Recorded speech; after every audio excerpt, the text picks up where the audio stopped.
নমস্কার দর্শক বন্ধুরা, কেমন আছো সবাই? তো রোশনাইয়ের আজ এক নতুন পর্ব নিয়ে আমি চলে এসেছি তোমাদের সামনে। তো বাংলা সিরিয়াল সমাচারে স্বাগত জানিয়ে চলো দেখে নি কী হচ্ছে আজকে। গল্পের শুরুতেই দেখতে পাচ্ছি রোশনাই তো খুব চেষ্টা করছে আরণ্যকে ফোন করার, কিন্তু আরণ্য কিছুতেই ফোন তোলে না। এদিকে গরিমার মনে কিন্তু সন্দেহের বীজ বইতেই আছে যে কি ব্যাপার, আরণ্যক ফোনটা রিসিভ কেন করছে না? অফিস থেকেই ফোনটা আসছে তো, নাকি ফোনটা রোশনাই করছে? এই সমস্ত প্রশ্ন কিন্তু গরিমার মনে উঠে গেছে। গরিমা ভাবতেই থাকে। আর ওদিকে রোশনাই ভেবে পায় না যে সে কি করবে। সে বলতে থাকে, স্যারজি তো কিছুতেই ফোনটা রিসিভ করছেন না, আমি তো এক প্রকার বাধ্য হয়ে ফোনটা করছি, এবার আমি কি করি, কাকে জানাই? আমার কাছে তো কারোর ফোন নাম্বার নেই, আমি কি করব কিচ্ছু বুঝতে পারছি না। এই বলে সে আবার ওপরে দাদুভাইয়ের কাছে চলে যায়। গিয়ে দেখে দাদুভাইয়ের শরীর ক্রমাগত খারাপ হচ্ছে। রোশনাই কিচ্ছু বুঝতে পারে না যে সে কি করবে। দাদুভাইকে বলে, দাদুভাই আমি স্যারজিকে সমানে ফোন করছি, কিন্তু কিছুতেই ফোনটা রিসিভ করছেন না, আর তো কারো নাম্বার আমার কাছে নেই, তুমি একটু আমাকে নাম্বার দিতে পারবে? আচ্ছা তুমি আমাকে ডক্টরের নাম্বার দিতে পারবে? বাড়িতে কোনো ডক্টরের ফাইল আছে? তখন দাদু খুব কষ্টে ইশারা করে ড্রয়ারের দিকে দেখায়। তখন রোশনাই ড্রয়ারে গিয়ে একটা ফাইল পায় এবং ফাইলে ডাক্তারের নাম্বার খুঁজে পায়। তখন ডক্টরকে ফোন করে রোশনাই সবটা জানায় যে বাড়িতে কেউ নেই, আমি একা আছি, দাদুভাইয়ের শরীর প্রচণ্ড খারাপ হয়েছে, চেস্ট পেন হচ্ছে, আমি কি করব কিচ্ছু বুঝতে পারছি না, ডাক্তারবাবু আপনি আমাকে বলে দিন যে আমি কি করব। ডাক্তারবাবু জিজ্ঞাসা করেন যে তুমি কে বলছো? রোশনাই বলে, আমি এ বাড়ির মেড বলছি, আপনি প্লিজ তাড়াতাড়ি চলে আসুন। ডাক্তারবাবু সবটা জিজ্ঞাসা করেন কখন থেকে হচ্ছে, কিভাবে হচ্ছে। রোশনাই সবটা বলে। ডাক্তারবাবু তখন বলেন যে আমার তো আসতে 10-15 মিনিট লেগে যাবে। রোশনাই তখন বলে, আমি ম্যানেজ করে নেব ডাক্তারবাবু, আপনি প্লিজ তাড়াতাড়ি চলে আসুন। তখন ডাক্তারবাবু বলে, ঠিক আছে, আমি ততক্ষণ একটা ওষুধ দিচ্ছি, তোমাদের আশেপাশে প্রচুর ওষুধের দোকান আছে, যাও আর গিয়ে ওষুধটা তাড়াতাড়ি নিয়ে এসে ওনাকে দাও। তখন রোশনাই বলে, হ্যাঁ আমি পারবো, আমাকে বলুন, আমি ঠিক আছে আমি গিয়ে নিয়ে আসছি, নিয়ে এসে ওনাকে দিচ্ছি। তখন রোশনাই চলে যায় ওষুধটা আনতে। আর এদিকে দেখা যায় সুরঙ্গমার ফোনে রাজেশ ফোন করেছে। ফোন করে বলে, আপনার সাথে আমার কিছু কথা আছে। সুরঙ্গমা বলে, বলো। তাহলে আপনার সাথে আমাকে দেখা করতে হবে। সুরঙ্গমা বলে, ঠিক আছে, কোথায় কখন কিভাবে আমাকে বলো, আমি ঠিক দেখা করব। তখন সুরঙ্গমা বলে, কেমন আছো? তখন রাজেশ বলে, ভালোই আছি আমি, আপনার বোন আমাকে ঠিক যেমনটা রেখেছে, যেভাবে রেখেছে আমি ঠিক সেভাবেই আছি। তখন সুরঙ্গমা বলে, আপনি কি বেনারস ফিরে গেছেন? তখন বলে যে না, আমি বেনারস ফিরে যেতে পারিনি, আমি এই শহরেই আছি, যতদিন না পর্যন্ত আমার মিশনটা সাকসেস হচ্ছে ততদিন পর্যন্ত আমি এই শহর ছেড়ে যাচ্ছি না। সুরঙ্গমা একটু অবাক হয় আর চুপ করে রাজেশের কথাগুলো শুনতে থাকে। এদিকে দেখা যায় রোশনাই ওষুধের দোকানে চলে এসেছে, কিন্তু ওষুধের দোকানে লাইন পড়েছে। রোশনাই বলে, আমাকে একটু তাড়াতাড়ি দিয়ে দিন না। তখন বাকিরা বলে, আপনি দেখতে পাচ্ছেন না যে এখানে আমরা লাইন দিয়ে দাঁড়িয়ে আছি? তখন রোশনাই তাদেরকে রিকোয়েস্ট করতে থাকে। এদিকে ওষুধের দোকানের লোক বলে যে কার কি হয়েছে? তখন রোশনাই বলে, দাদু ভাইয়ের এরকমটা হয়েছে। তখন বলে যে আমার কাছে টাকা পয়সাও নেই, আপনি প্লিজ আমাকে ওষুধটা দিয়ে দিন, আমার এই মুহূর্তে ওষুধটা দেওয়া খুব জরুরি, আমি কিছুক্ষণ বাদে এসেই টাকাটা দিয়ে যাচ্ছি। তখন ওষুধের দোকানের দাদা বলে যে না, এখানে কোনো ধার বাকি চলে না। রোশনাই তখন বাকিদের রিকোয়েস্ট করতে থাকে, আপনারা প্লিজ একটু বোঝান না। তখন একজন বলে, আচ্ছা ঠিক আছে দিয়ে দিন না, আমি দিয়ে দিচ্ছি টাকাটা। রোশনাই বলে, থ্যাংক ইউ দাদা, আপনার টাকাটা আমি শোধ করে দেবো, আপনি প্লিজ বলুন আপনি কোথায় থাকেন। তখন উনি বলেন যে না না, এটা নিয়ে চিন্তা করতে হবে না, আমি আপনাদের পাড়াতেই আছি, আমি ওসব নিয়ে আপনাকে চিন্তা করতে হবে না। তখন এটা শুনে ডাক্তারের দোকানের দাদাটা বলেন যে ঠিক আছে ঠিক আছে, আপনাকে দিতে হবে না, আমি দিয়ে দিচ্ছি, আপনি বরঞ্চ কিছুক্ষণ বাদে এসে আমাকে টাকাটা দিয়ে যান। বলে, থ্যাংক ইউ সো মাচ দাদা, এই তাড়াতাড়ি আমাকে ওষুধটা দিয়ে দিন। এদিকে দেখা যায় রাজেশ ভাই সুরঙ্গমাকে বলছে, আমার আপনার সাথে খুব জরুরি কথা আছে। সুরঙ্গমা বলে, ঠিক আছে, আপনি আমার বাড়িতে চলে আসুন। তখন রাজেশ ভাই বলে, আপনার বাড়িতে গিয়ে আমি কথা বলতে পারবো না, কারণ এই কথাটা আমি চাই না যে কেউ জানুক, আমি শুধুমাত্র আপনার সাথেই কথা বলতে চাই, আপনি আমার হোটেলে চলে আসুন। তখন সুরঙ্গমা বলে, ঠিক আছে, আপনি অ্যাড্রেসটা দিন, আমি চলে যাচ্ছি। সুরঙ্গমা বলে, বলুন কখন দেখা করতে হবে? তখন রাজেশ ভাই বলে, যত তাড়াতাড়ি সম্ভব। তখন সুরঙ্গমা বলে, আচ্ছা ঠিক আছে। রাজেশ ভাই বলে, সামনেই তো আপনাদের বিয়ের অ্যানাউন্সমেন্ট পার্টি, আপনি আমাকে নেমন্তন্ন করবেন না? তখন সুরঙ্গমা কিছুক্ষণ ভাবতে থাকে আর বলে যে হ্যাঁ অ্যাকচুয়ালি এটা তো বিয়ের অ্যানাউন্সমেন্ট পার্টি, সামনেই তো বিয়ে, তো ডেফিনেটলি আমার মেয়ের বিয়েতে আপনি আসবেন, আশীর্বাদ করে যাবেন। আর রাজেশ ভাই সবটা শুনতে থাকে। রাজেশ ভাই বলে, আমি কোথাও এমনি এমনি যাই না, আপনি কি মনে করেন যে আমি ইনভিটেশনটা চাইছি? তখন এটা শুনে সুরঙ্গমা একটু অবাক হয়। এদিকে দেখা যায় রোশনাই ওষুধ নিয়ে চলে এসেছে এবং দাদুর মুখে সঙ্গে সঙ্গে ওষুধটা দিয়ে দেয়। আর ডাক্তারবাবু আর মানে দাদুর বুকে সমানে হাত বোলাতে থাকে, বলে, দাদু ভাই তোমার কিচ্ছু হবে না, আমি তোমাকে ওষুধটা দিয়ে দিয়েছি, আর এক্ষুনি ডাক্তারবাবু এসে পড়বেন, তুমি একদম চিন্তা করবে না, বলে শাড়ির আঁচল দিয়ে দাদু ভাইয়ের মুখটা মুছিয়ে দিতে থাকে। দাদুভাই রোশনাইয়ের এই সমস্ত কিছু দেখতে থাকে আর বলে, জানিস তো আমার কি মনে হচ্ছে, আমি যদি মরে যাই তাহলে আমার কারোর সাথে দেখা হবে না। তখন রোশনাই বলে, দাদু ভাই তোমার কিচ্ছু হবে না, তোমাকে কে বলেছে তুমি মরে যাবে? তুমি তো ওষুধ খেলে, এক্ষুনি ডাক্তারবাবুও চলে আসবে, তোমার কিচ্ছু হবে না, তুমি এগুলো কথা একদম বলবে না। রোশনাই কাঁদতে থাকে আর বলতে থাকে, আচ্ছা দাদুভাই, তোমার এত অসুবিধে হচ্ছে, তুমি আমাকে বলোনি কেন?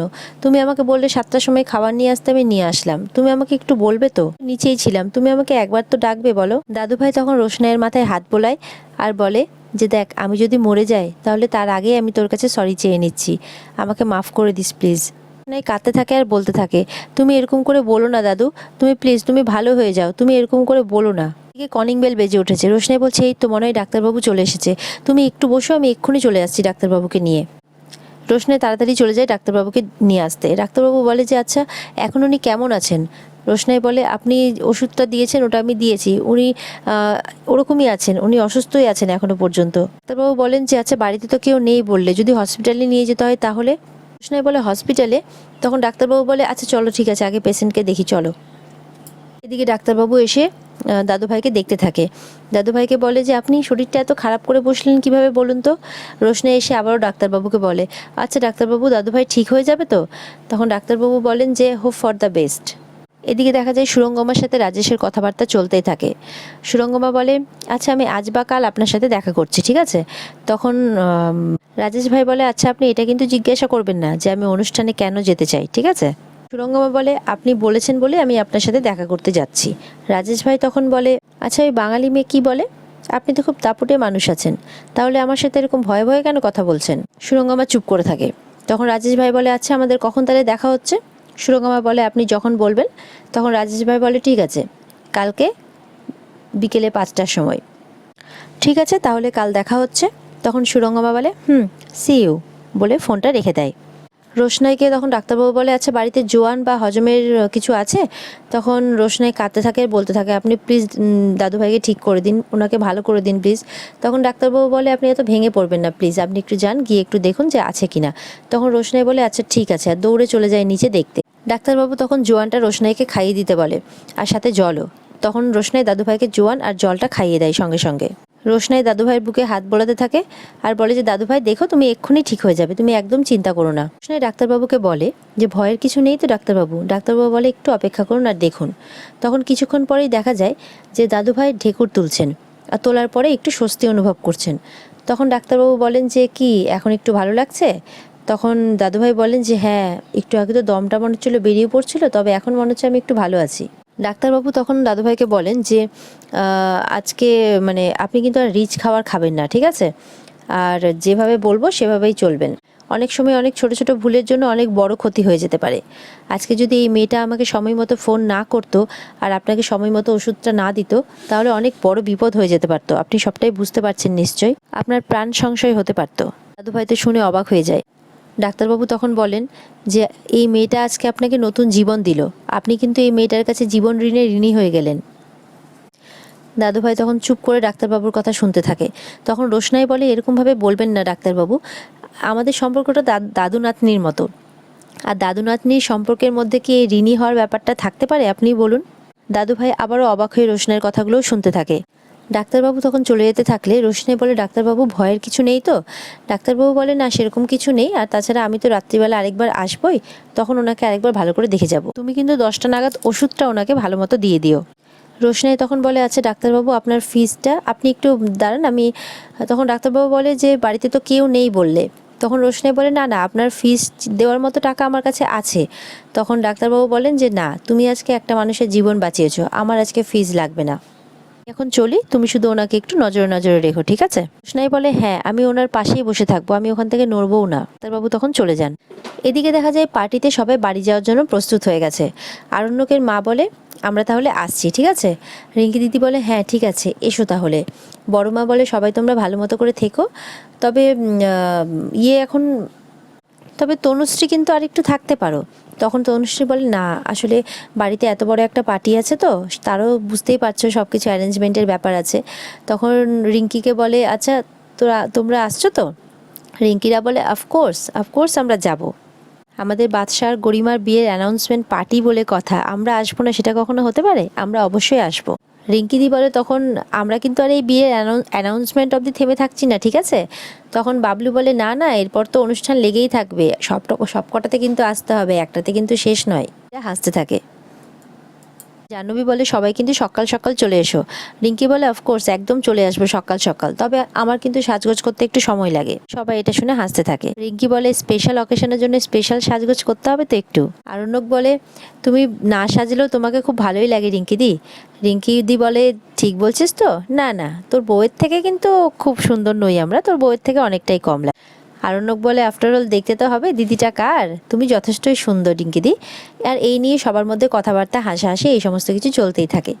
রোশনাই তখন এসে এদিকে দেখা যায়, মানে রোশনাই এসে দাদুভাইকে জিজ্ঞাসা করে, দাদুভাই এখন কি ভালো লাগছে তোমাকে?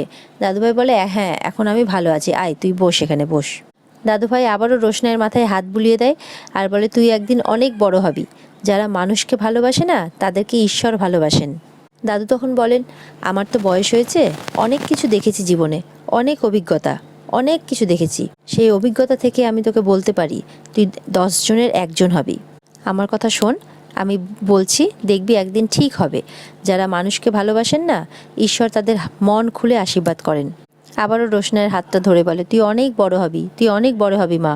রোশনাই তখন বলে তুমি আমাকে আশীর্বাদ করো দাদু ভাই, আমি 10 জনের একজন হতে চাই না, কিন্তু হ্যাঁ আমি মান সম্মান নিয়ে বাঁচতে চাই, তুমি এইটুকু আশীর্বাদ আমাকে করো। ভাই তখন আবারও রোশনাইয়ের মাথায় হাত বুলিয়ে দেয়। এদিকে দেখা যায় পার্টিতে এখনো সবাই কথা বলছে। তখন রিঙ্কি বলে একটু দাঁড়াও, আমার শাশুড়ি মায়ের সাথে কথা বলে যাও।